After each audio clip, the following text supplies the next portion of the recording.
Blue. Feet, low, stay down on it. Pink. Having spent more than 20 years at Harlequins, Collin Osborne is well placed to discuss the lack of black coaches in the Premiership. You're standing up a bit, come on. The RFU doesn't keep tally, but there appears to be just 2 at elite level. And in the competition's history, there's only ever been 1 black head coach.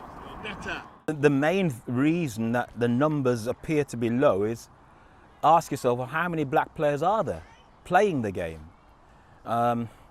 In order to coach at any level, Premiership level, I think it's fair to say you need credibility. So you need to have played the game at some reasonable level to walk into a group of international players and tell them what you want from them. Things you've got to think about, the game itself went professional in '95, so that's only 25 years ago. So that first group of black players were people like Obugu, Steve Ajomo, Adideo Adibea, who are between the late 40s, early 50s, mid 50s now. But because they had careers, they weren't going to give that up to become rugby coaches.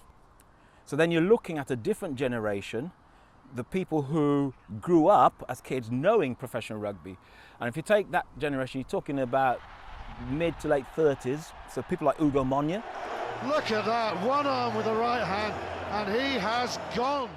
Tops Yojo, I think, is a bit younger, about 34, 35. So it's not a massive cohort. I think that what you're seeing now, because this current playing generation, there's a lot more black people playing the game. So the future says, in theory, we should see more of them transitioning into those levels.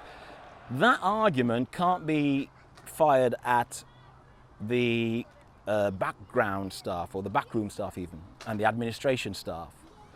It's hard to explain why there is such a lack of diversity in the boardroom, in the administration of the game, at all levels. And it's not just, again, it's easy to point the finger at the RFU. The RPA, Rugby Players Association, again, you look at their board, I think you'll find exclusively white.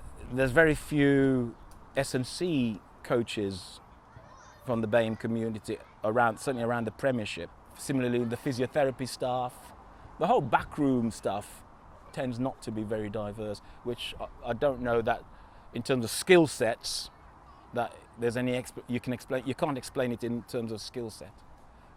We had the ball just on the inside of your knee, it's the same thing, and that's the inside of your foot. It's here, because when I'm bent, I can really power it through. There is inherent prejudice in terms of stereotyping. So, and it's not at Premiership level, it's too late. It's these kids at minis and youth level, their coaches, what do they see? Oh, he's quick, stick him on the wing. Right? A classic example, we had a young black kid in our academy years ago. He was very slightly built, but wonderful skill set, wonderful hands, decision, really good 10. And I won't name the names and I won't name the school, but I went to watch him play at school in a big match, and he was on the wing. I thought, oh, okay. Anyway, so afterwards I asked, well, how come you were on the wing? And apparently the coach said to him, he's wasted at 10. If he's such a good, powerful, quick man, why do you wait 6 passes before he gets the ball? And most kids can't pass 6 times without dropping it and so on. And so you don't give him any space. Get him closer to the ball and he can do things, but that's... Nonetheless, Osborne is optimistic and believes the diversity of the current England squad bodes well for the future. James Cole, Sky Sports.